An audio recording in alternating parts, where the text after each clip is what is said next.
اب اگلی تقریر ہوگی اردو زبان میں، اور اس تقریر کا عنوان ہے سیدنا حضرت مسیح موعود علیہ السلام کا عشق قرآن، اور یہ تقریر فرمائیں گے محترم مولانا شمشاد احمد قمر صاحب، پرنسپل جامعہ احمدیہ جرمنی۔ محترم مولانا صاحب۔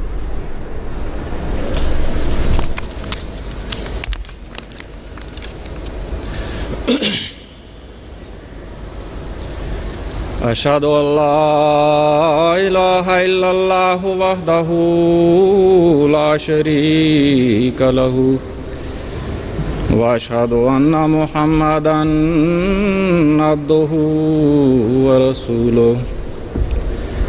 اما بعد فاعوذ باللہ من الشیطان الرجیم، بسم اللہ الرحمن الرحیم۔ وقال الرسول یا رب ان قوم اتخذوا ھذا القرآن مہجورا۔ صدر محترم اور معزز سامعین حضرات، خاکسار کو آج جس موضوع پہ اظہار خیال کا موقع دیا گیا ہے وہ ہے حضرت مسیح موعود علیہ السلام کا عشق قرآن۔ اللہ تعالیٰ کی قدیم سنت سے ثابت ہے کہ اللہ تعالیٰ نے انسان کو پیدا کرنے کے بعد بے یار و مددگار نہیں چھوڑا، بلکہ اپنی صفت رحمانیت کے تحت اسے زندگی گزارنے کے لیے جس چیز کی بھی ضرورت تھی اللہ تعالیٰ نے اسے ہر وہ چیز عطا فرمائی۔ وہ خدا جس نے انسان کی عارضی زندگی کا اتنا خیال رکھا، کس طرح ممکن تھا کہ وہ انسان کی دائمی زندگی کی ضروریات کا خیال نہ رکھتا؟ چنانچہ یہ بھی خدا تعالیٰ کی قدیم سنت سے ثابت ہے کہ وہ انسان کی اخروی اور دائمی زندگی کی خوشحالی کے طریق بتانے کے لیے ہمیشہ اپنے انبیاء دنیا میں بھیجتا رہا۔ چنانچہ آج سے 1500 سال پہلے انسان کو سیدھی راہ سے بھٹکا ہوا دیکھ کر اس کی رحمانیت جوش میں آئی اور اس نے حضرت اقدس محمد مصطفیٰ صلی اللہ علیہ وسلم کو خاتم الانبیاء بنا کر مبعوث فرمایا، اور قیامت تک کے انسانوں کے لیے ان کی رہنمائی کے لیے قرآن کریم جیسی کتاب عظیم عنایت کرتے ہوئے فرمایا الرحمن علم القرآن، کہ وہ رحمان خدا ہے جس نے قرآن عطا فرمایا ہے۔ چنانچہ اس کتاب کی روشنی میں ہمارے آقا و مولا حضرت اقدس محمد مصطفیٰ صلی اللہ علیہ وسلم نے اس دور میں ظلمت کی رات کو روشن دن میں تبدیل کیا، اندھے بینا ہوئے، روحانی مردے زندہ ہو گئے، اور گونگوں کی زبانوں پر الہی معارف جاری ہونے لگے۔ لیکن جہاں قرآن کریم کی برکت سے یہ عظیم معجزہ رونما ہوا، وہاں قرآن کریم میں اللہ تعالیٰ نے یہ پیش گوئی بھی بیان فرمائی کہ ایک وقت آئے گا کہ رسول پکار اٹھے گا کہ یا رب ان قوم اتخذوا ھذا القرآن مہجورا، کہ اے میرے رب یقیناً میری قوم نے اس قرآن کو متروک کر چھوڑا ہے۔ اور آن حضور صلی اللہ علیہ وسلم نے یہ پیش گوئی فرمائی کہ یہ وہ دور ہوگا جب اسلام کا صرف نام اور قرآن کی صرف رسم باقی رہ جائے گی۔ چنانچہ اس دور میں جب قرآن دنیا سے اٹھ چکا ہوگا، اس کی محبت دلوں سے غائب ہو جائے گی، جب قرآن صرف قسمیں اٹھانے کے لیے استعمال ہو رہا ہوگا اور مسلمان کہلانے والے بھی اس پر عمل سے غافل ہوں گے، تو پھر خدا تعالیٰ مسیح موعود اور امام مہدی علیہ السلام کو، جو حضرت اقدس محمد مصطفیٰ صلی اللہ علیہ وسلم کا ہی غلام اور آپ کا مثیل ہوگا، اس آخرین کے دور میں مبعوث فرمائے گا، جو لوگوں کو اللہ کی آیات پڑھ کر سنائے گا، انہیں پاک کرے گا اور انہیں کتاب و حکمت سکھائے گا۔ سورہ جمعہ میں جب اس پیش گوئی کا ذکر نازل ہوا تو صحابہ نے عرض کی یا رسول اللہ، یہ آخرین کون ہیں جن کو آپ آیات پڑھ کر سنائیں گے؟ تو آن حضور صلی اللہ علیہ وسلم نے حضرت سلمان فارسی رضی اللہ تعالیٰ عنہ کے کندھے پہ ہاتھ رکھ کے فرمایا کہ اگر ایمان ثریا ستارے پر بھی چلا گیا تو ان لوگوں میں سے ایک شخص ہوگا جو ایمان کو دوبارہ زمین پر قائم کرے گا۔ چنانچہ آج سے 100 سال قبل مسلمانوں کی یہی حالت تھی کہ وہ کتاب جو انوار و برکات کا مجموعہ تھی، جس نے قرون اولیٰ کے مسلمانوں کی کایا پلٹ دی تھی، جس نے روحانی طور پر دم توڑتی ہوئی انسانیت کی نبضوں کو پھر سے متحرک کر دیا تھا، مسلمانوں نے اس کتاب سے روگردانی کر لی تھی اور اس پر عمل کی بجائے اسے گھروں میں تعویذ بنا کر سجا لینے پر ہی اکتفا کر لیا تھا، اور غیب مذاہب والے اسلام پر، بانی اسلام پر اور قرآن کریم پر گندے اعتراضات کر رہے تھے اور کوئی دفاع کرنے والا نہ تھا۔ ایسے میں قادیان کی گمنام بستی سے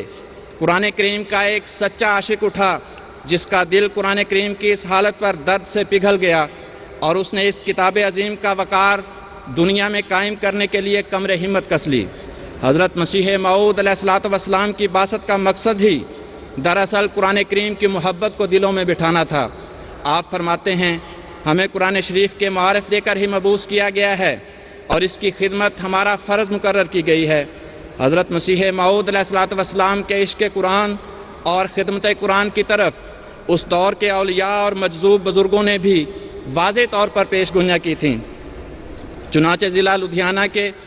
ایک مجذوب بزرگ گلاب شاہ صاحب نے حضور کے دعوے سے 30 برس قبل میاں کریم بخش صاحب ساکن جمال پور کو خبر دیتے ہوئے ایک پیش گوئی کی تھی کہ حضرت عیسیٰ قادیان میں پیدا ہو گیا ہے، وہ لدھیانے میں آئے گا۔ عیسیٰ بن مریم زندہ نہیں، وہ مر گیا ہے، وہ دنیا میں واپس نہیں آئے گا۔ اس امت کے لیے مرزا غلام احمد عیسیٰ ہے۔ جب وہ عیسیٰ ظاہر ہوگا تو دیکھے گا کہ مولوی کس قدر اس کی مخالفت کریں گے۔ وہ سخت مخالفت کریں گے لیکن نامراد رہیں گے۔ وہ اس لیے دنیا میں ظاہر ہوگا تا جھوٹے حاشیے جو قرآن کریم پر چڑھائے گئے ہیں ان کو دور کرے اور قرآن کا اصل چہرہ دنیا کو دکھائے۔ چنانچہ ان پیش گوئیوں کے مطابق اللہ تعالیٰ نے ازل سے ہی آپ کی فطرت میں قرآن کریم کی محبت ودیعت فرما دی تھی۔ حضرت اقدس کی سیرت طیبہ میں بکثرت روایات قرآن کریم سے عشق و محبت سے لبریز ملتی ہیں، اور دراصل یہی آپ کی بعثت کا مقصد تھا اور یہی وہ ذریعہ ہے جس سے آپ نے دین حق کی شوکت اور عظمت کو دنیا کے سامنے پیش کیا۔ آپ دروازہ بند کر کے مصلی پہ بیٹھ کر یہ دعا کیا کرتے تھے کہ یا اللہ تیرا کلام ہے، مجھے تو ہی سمجھائے گا تو میں سمجھ سکتا ہوں۔ حضرت مرزا اسماعیل بیگ صاحب جو کم عمری میں حضرت مسیح موعود علیہ الصلوۃ والسلام کی خدمت میں آئے، بیان فرماتے ہیں کہ ان دنوں حضرت صاحب کوئی مسودہ لکھا کرتے تھے اور قرآن مجید پر نشان کرتے رہتے۔ کبھی کبھی بڑے مرزا صاحب یعنی حضرت مرزا غلام مرتضیٰ صاحب مجھے بلا لیتے اور دریافت فرماتے کہ سنا تیرا مرزا کیا کرتا ہے؟ میں کہتا قرآن دیکھتے ہیں۔ اس پر وہ کہتے کہ کبھی سانس بھی لیتا ہے، یعنی قرآن کریم کی تلاوت سے فارغ بھی ہوتا ہے۔ اسی طرح آپ کے بڑے صاحبزادے حضرت مرزا سلطان احمد صاحب کا بیان ہے کہ آپ کے پاس ایک قرآن مجید تھا، اس کو پڑھتے اور اس پر نشان کرتے رہتے۔ وہ کہتے ہیں کہ میں بلا مبالغہ کہہ سکتا ہوں کہ شاید 10,000 مرتبہ آپ نے اس کو پڑھا ہو۔ چنانچہ آپ کی دعوے سے قبل کی زندگی بھی محبت قرآن اور مطالعہ قرآن سے پر نظر آتی ہے۔ بعض دیکھنے والوں کا بیان ہے کہ اس زمانے میں ہم نے جب بھی آپ کو دیکھا قرآن کریم ہی پڑھتے دیکھا، اور یہ مطالعہ محض سطحی نہیں تھا بلکہ آپ قرآن مجید کے لفظ لفظ کی باریکیوں تک پہنچنے کے لیے اس قدر غور فرماتے کہ دنیا جہان سے بیگانہ ہو کر قرآن مجید کی وسعتوں میں گم ہو جاتے، اور آپ علیہ السلام کے والد بزرگوار کو بار بار کہنا پڑتا کہ مطالعے میں اس قدر انہماک صحت پر برا اثر ڈالے گا، کیونکہ وہ بحیثیت طبیب دیکھ رہے تھے کہ آپ کی غذا بہت قلیل ہے اور مطالعے کا یہ عالم ہے کہ زمانے میں اس کی نظیر نہیں ملتی۔ حضرات، قرآن کریم میں اللہ تعالیٰ اپنے صالح اور احسان کرنے والے بندوں کی علامت بیان کرتے ہوئے فرماتا ہے وَإِذَا سَمِعُوا مَا أُنزِلَ إِلَى الرَّسُولِ تَرَىٰ أَعْيُنَهُمْ تَفِيضُ مِنَ الدَّمْعِ مِمَّا عَرَفُوا مِنَ الْحَقِّ، کہ جب وہ اس کلام کو سنتے ہیں جو رسول کی طرف اتارا گیا ہے تو دیکھتا ہے کہ ان کی آنکھیں آنسو بہانے لگتی ہیں، اس وجہ سے کہ جو انہوں نے حق میں سے پہچان لیا۔ دعوے سے پہلے کی زندگی ہو یا بعد کی، آپ کے وجود میں یہ علامت بدستور دکھائی دیتی ہے۔ مولوی میر حسن صاحب آپ کی ملازمت کے دور کے بارے میں روایت کرتے ہیں کہ آپ کچہری سے تشریف لاتے تو قرآن مجید کی تلاوت میں مصروف ہوتے تھے، بیٹھ کر، کھڑے ہو کر، ٹہلتے ہوئے تلاوت کرتے رہتے اور زار زار رویا کرتے تھے، ایسی خشوع و خضوع سے تلاوت کرتے کہ اس کی نظیر نہیں ملتی۔ حضرت مفتی محمد صادق صاحب رضی اللہ تعالیٰ عنہ کی روایت کے مطابق سیر پہ جاتے ہوئے ایک دوست کے بارے میں آپ کو معلوم ہوا کہ یہ قرآن شریف بہت اچھا پڑھتے ہیں، تو آپ وہیں بیٹھ گئے اور فرمایا کہ کچھ قرآن شریف سنائیں۔ چنانچہ انہوں نے قرآن مجید پڑھا تو آپ کی آنکھوں میں آنسو بھر آئے۔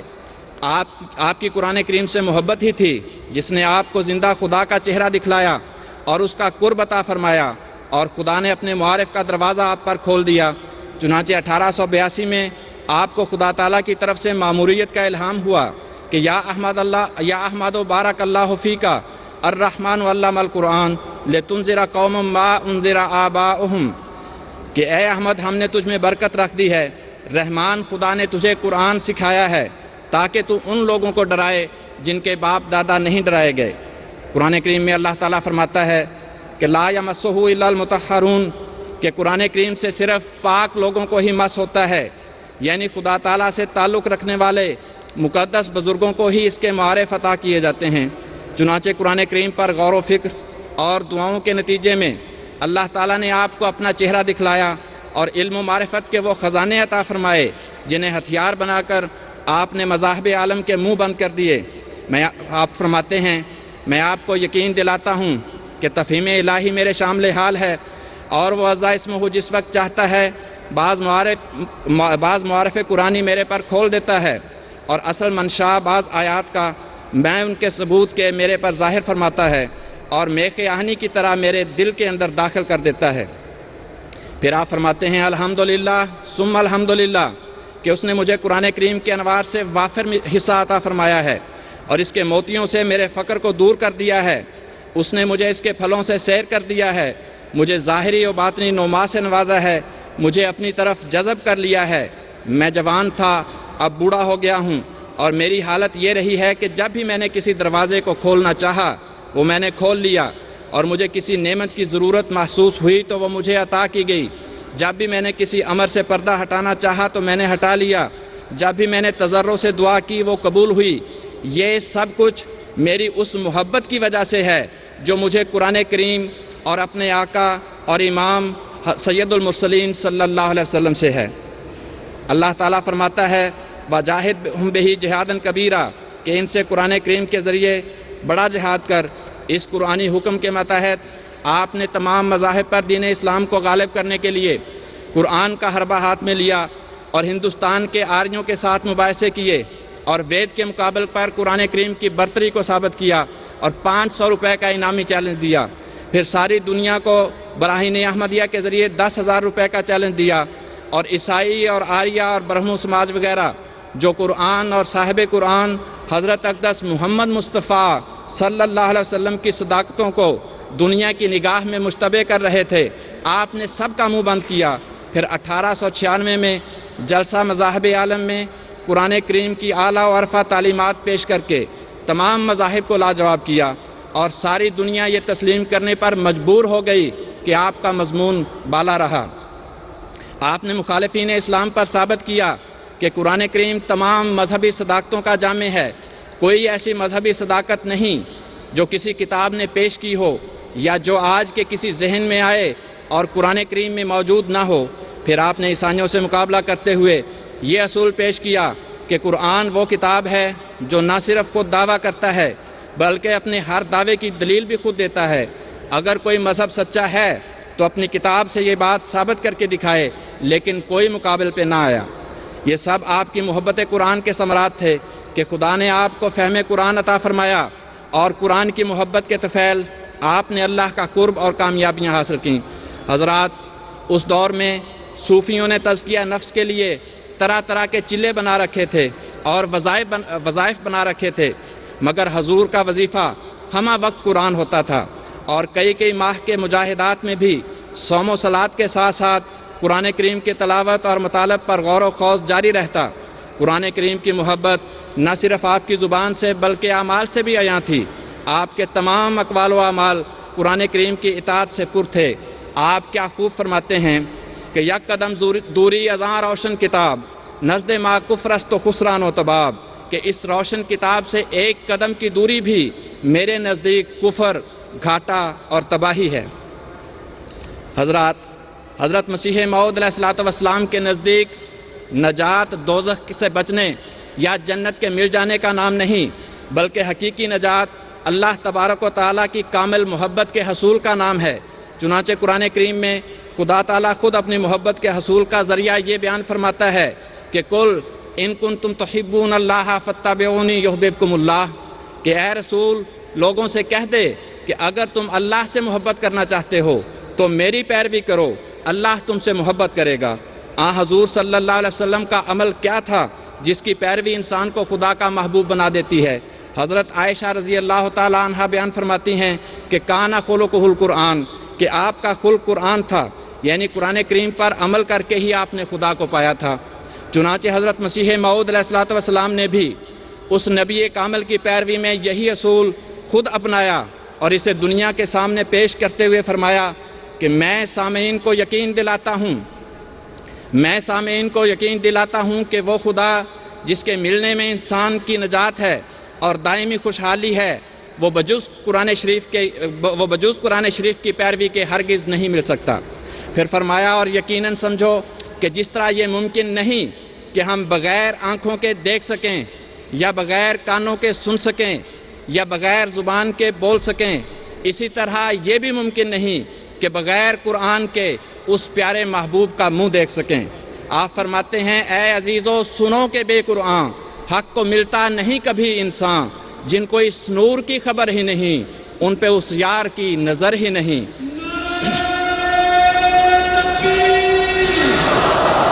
اسلام احمدیت، حضرت محمد مصطفیٰ غلام احمد کی قرآن کریم۔ یہی وجہ تھی کہ آپ قرآن کریم پر اس قدر غور فرماتے کہ 5 گھنٹے کا سفر ایک ہی صفحے کی تلاوت کرتے اور اس پر غور و فکر کرتے ہوئے بغیر صفحہ پلٹے گزر جاتا، اور آپ اپنے محبوب ازلی کی محبت کے موتیوں کی تلاش میں اس وسیع سمندر میں غوطہ زن رہتے۔ حضرت مسیح موعود علیہ الصلوۃ والسلام سے قبل لوگ قرآن کریم کو ایک متبرک کلام تو سمجھتے تھے، لیکن اس کے مطالب پر غور سے لاپرواہ تھے اور محض تلاوت کو ہی کافی سمجھا جاتا تھا۔ نہ کہیں قرآن کریم کا درس ہوتا، نہ کہیں اس کا ترجمہ سکھایا جاتا۔ ترجمے کے لیے سارا دار و مدار تفسیروں پر ہی تھا۔ اس دور میں حضرت مسیح موعود علیہ الصلوۃ والسلام کی ہی ہستی تھی جس نے قرآن کو قرآن کے طور پر پیش کیا اور اس کا ترجمہ سیکھنے کی طرف توجہ دلائی۔ حضرات، کیا یہ عجیب بات نہیں کہ اس دور میں شاعروں نے خدا تعالیٰ کی حمد اور حضور صلی اللہ علیہ وسلم کی شان میں تو بے شمار نظمیں لکھیں، مگر قرآن کریم کی محبت میں کسی کو شعر کہنے کی توفیق نہ ہوئی۔ لوگوں نے حضور صلی اللہ علیہ وسلم کی نعت پڑھنی ہوتی تو انہیں مل جاتی، خدا تعالیٰ کی حمد میں شعر پڑھنے ہوتے تو انہیں مل جاتے، مگر جب قرآن کریم کی تعریف میں منظوم کلام پیش کرنے کی ضرورت پیش آتی تو سوائے حضرت مسیح موعود علیہ الصلوۃ والسلام کے کلام کے انہیں کہیں سے کوئی قابل ذکر کلام نہیں ملتا تھا۔ قرآن کریم کی محبت میں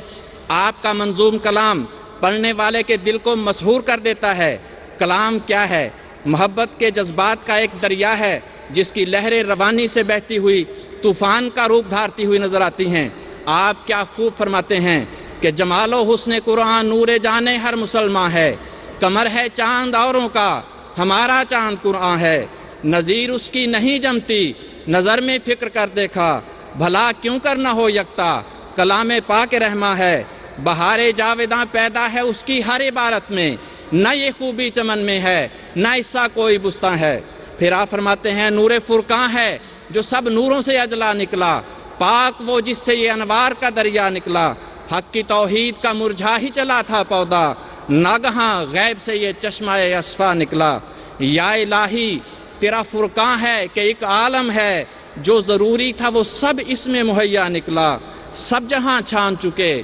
ساری دکانیں دیکھیں میں عرفاں کا یہی ایک ہی شیشہ نکلا۔ پھر فرمایا شکر خدائے رحمہ جس نے دیا ہے قرآن، غنچے تھے سارے پہلے اب گل کھلا یہی ہے، کہتے ہیں حسن یوسف دلکش بہت تھا لیکن خوبی و دلبری میں سب سے سوا یہی ہے، یوسف تو سن چکے ہو ایک چاہ میں گرا تھا، یہ چاہ سے نکالے جس کی صدا یہی ہے، دل میں یہی ہے ہر دم تیرا صحیفہ چوموں قرآن کے گرد گھوموں، کعبہ میرا یہی ہے۔ آپ قرآن کریم سے صرف خود ہی عشق نہ کرتے تھے بلکہ آپ کی جان ہر دم اس فکر میں گداز رہتی کہ اے کاش دوسرے لوگ بھی اس کی خوبیوں کے معترف ہو جائیں، اس سے پیار کریں اور اس کی خدمت کریں۔ آپ فرماتے ہیں دردا کے حسن صورت فرقاں آیا نہ ماند، آ خود آیا مگر اثر عارفاں نہ ماند، بینم کے ہر یکے بغم نفس مبتلاست، کسرا غم اشاعت فرقاں بجا نہ ماند، جانم کباب شد ز غم کتاب پاک، چنداں بسوختم کہ خود امید جان ماند، اے بے خبر بخدمت فرقاں کمر ببند، زاں پیشتر کے بانگ برایت فلاں نہ ماند۔ کہ وائے افسوس کہ قرآن مجید کی صورت کا حسن عیاں نہیں رہا، وہ خود تو عیاں ہے مگر اس کا عرفان رکھنے والوں کا نشان نہیں رہا۔ میں دیکھتا ہوں کہ ہر کوئی اپنے ہی نفس کے غم میں مبتلا ہے، کسی کو فرقان حمید کی اشاعت کا ذرا غم نہیں ہے۔ میری جان اس پاک کتاب کے غم میں جل کر کباب ہو گئی ہے، میں اس قدر جلا ہوں کہ زندگی کی امید باقی نہیں رہی۔ اے بے خبر انسان، قرآن کی خدمت کے لیے کمر کس لے قبل اس کے کہ یہ آواز آئے کہ فلاں شخص دنیا میں نہیں رہا۔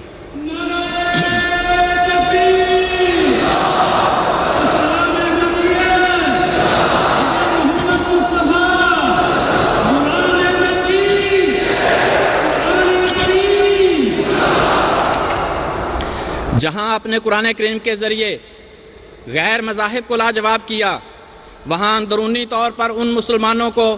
جو کبھی حدیث کو قرآن پر ترجیح دے رہے تھے، کبھی قرآن کریم کی آیات کو منسوخ قرار دے رہے تھے، کبھی قرآنی تعلیمات کو نظر انداز کرنے کی وجہ سے مصائب کا شکار ہو رہے تھے، یہ اصول سمجھایا کہ ان تمام مسائل کا حل قرآن مجید میں ہے۔ حدیث قرآن پر نہیں بلکہ قرآن حدیث پر حاکم ہے۔ آپ فرماتے ہیں کہ اب سب کتابیں چھوڑ دو، دن رات کتاب اللہ ہی کو پڑھو۔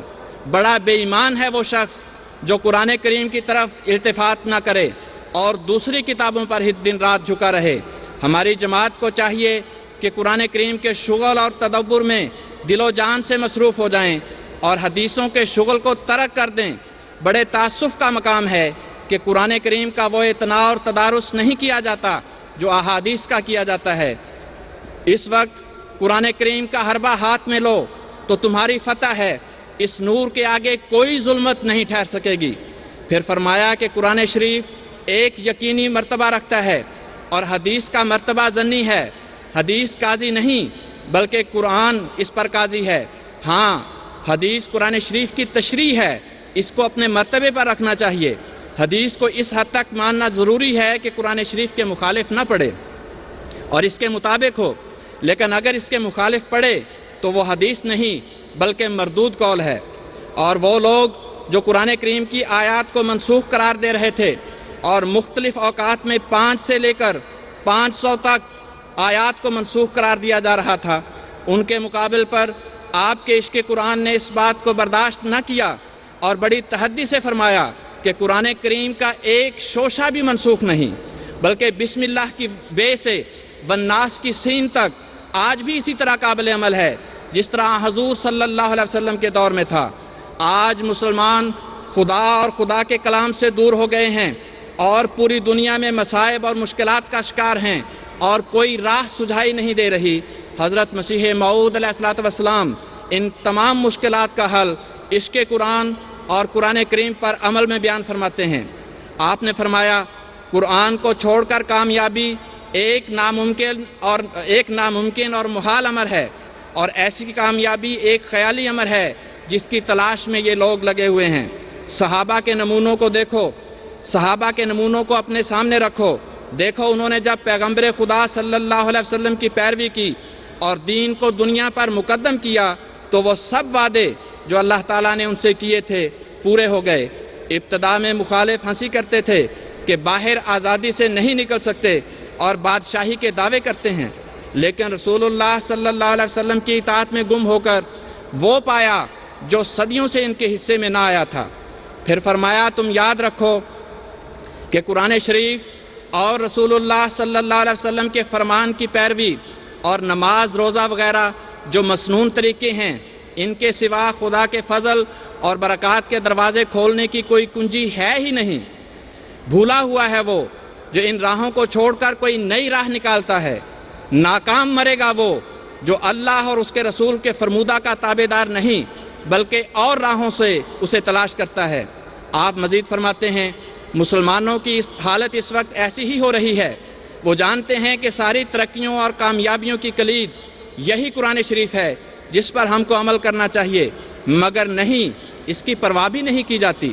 ایک شخص جو نہایت ہمدردی اور خیر خواہی کے ساتھ، اور پھر نری ہمدردی ہی نہیں بلکہ خدا تعالیٰ کے حکم اور ایما سے اس طرف بلاوے تو اسے کذاب اور دجال کہا جاتا ہے۔ اس سے بڑھ کر اور کیا قابل رحم اس قوم کی حالت ہوگی۔ مسلمانوں کو چاہیے تھا اور اب بھی ان کے لیے یہی ضروری ہے کہ اس چشمے کو عظیم الشان نعمت سمجھیں اور اس کی قدر کریں۔ سامعین کرام، کتنے افسوس کی بات ہے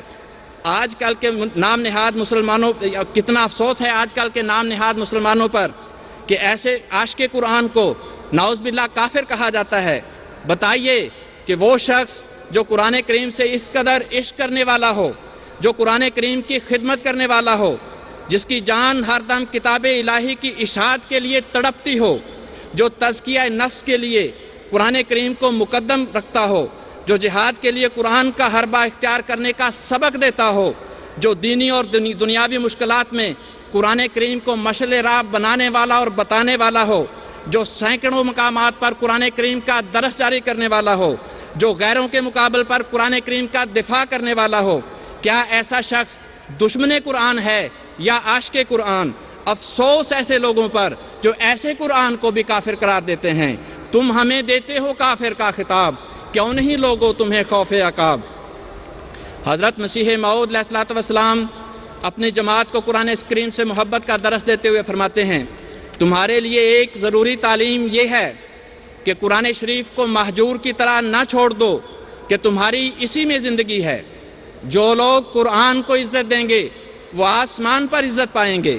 جو لوگ ہر ایک حدیث اور ہر ایک قول پر قرآن کو مقدم رکھیں گے ان کو آسمان پر مقدم رکھا جائے گا۔ نوع انسان کے لیے روئے زمین پر اب کوئی کتاب نہیں مگر قرآن، اور تمام آدم زادوں کے لیے اب کوئی رسول اور شفیع نہیں مگر محمد مصطفیٰ صلی اللہ علیہ وسلم۔ آپ پھر فرماتے ہیں کہ جو شخص قرآن کریم کے 700 حکموں میں سے ایک چھوٹے سے حکم کو بھی ٹالتا ہے وہ نجات کا دروازہ اپنے ہاتھ سے اپنے پر بند کرتا ہے۔ حقیقی اور کامل نجات کی راہیں قرآن نے کھولیں، باقی سب اس کے ذل تھے۔ سو تم قرآن کو تدبر سے پڑھو اور اس سے بہت ہی پیار کرو، ایسا پیار کہ تم نے کسی سے نہ کیا ہو، کیونکہ جیسا کہ خدا نے مجھے مخاطب کر کے فرمایا کہ الخیر کلہ فی القرآن، کہ تمام قسم کی بھلائیاں قرآن میں ہیں، یہی بات سچ ہے۔ افسوس ان لوگوں پر جو کسی اور چیز کو اس پر مقدم رکھتے ہیں۔ تمہاری تمام فلاح اور نجات کا سرچشمہ قرآن میں ہے۔ کوئی بھی تمہاری ایسی دینی ضرورت نہیں، کوئی بھی تمہاری ایسی دینی ضرورت نہیں جو قرآن میں پائی نہیں جاتی۔ تمہارے ایمان کا مصدق یا مکذب قیامت کے دن قرآن ہے، اور بجز قرآن کے آسمان کے نیچے کوئی کتاب نہیں جو بلا واسطہ قرآن تمہیں ہدایت دے سکے۔ خدا نے تم پر بہت احسان کیا ہے جو قرآن جیسی کتاب تمہیں عنایت کی۔ میں تمہیں سچ سچ کہتا ہوں کہ وہ کتاب جو تم پر پڑھی گئی اگر عیسائیوں پر پڑھی جاتی تو وہ ہلاک نہ ہوتے، اور یہ نعمت اور ہدایت جو تمہیں دی گئی ہے اگر بجائے تورات کے یہودیوں کو دی جاتی تو بعض فرقے ان کے قیامت سے منکر نہ ہوتے۔ بس اس نعمت کی قدر کرو جو تمہیں دی گئی، یہ نہایت پیاری نعمت ہے، یہ بڑی دولت ہے۔ اگر قرآن نہ آتا تو تمام دنیا ایک گندے مضغے کی طرح تھی۔ قرآن وہ کتاب ہے جس کے مقابل پر تمام ہدایتیں ہیج ہیں۔ سامعین کرام، قرآن کریم کے حقائق اور معارف پوری دنیا کے غافل لوگوں پر کھلنے کے لیے آپ کے دل میں کس قدر درد تھا، اس کا اندازہ آپ کی اپنے رب کریم کے حضور اس دردناک دعا سے بھی ہوتا ہے، جسے پیش کر کے اپنی گزارشات کو ختم کرتا ہوں۔ حضور اپنے رب سے دعا کرتے ہیں کہ اے قادر خدا، اے اپنے بندوں کے رہنما، جیسا کہ تو نے اس زمانے کو ثنائے جدیدہ کے ظہور اور بروز کا زمانہ ٹھہرایا ہے، ایسا ہی قرآن کریم کے حقائق اور معارف ان غافل قوموں پر ظاہر فرما، اور اب اس زمانے کو اپنی طرف اور اپنی کتاب کی طرف اور اپنی توحید کی طرف کھینچ لے۔ وہ لگا دے آگ میرے دل میں ملت کے لیے، شعلے پہنچے جس سے ہر دم آسماں تک بے شمار۔ ایک کرم کر پھیر دے لوگوں کو فرقاں کی طرف، نیز دے توفیق تا وہ کچھ کریں سوچ اور بچار۔ وآخر دعوانا ان الحمدللہ رب العالمین۔ اسلام احمدیت زندہ باد، غلام احمد کی، قرآن کریم زندہ باد، قرآن کریم، زندہ باد، نعرہ تکبیر۔ اللہ اکبر۔ جزاکم اللہ احسن الجزا۔ اللہ تعالیٰ سے دعا ہے کہ خدا تعالیٰ ہمارے دلوں میں قرآن کریم کی محبت اور قرآن کریم کا عشق پیدا کرے، اور خدا تعالیٰ ہم سب کو قرآن کریم کے حقائق و معارف سمجھنے اور ان پر عمل کرنے کی توفیق عطا فرمائے۔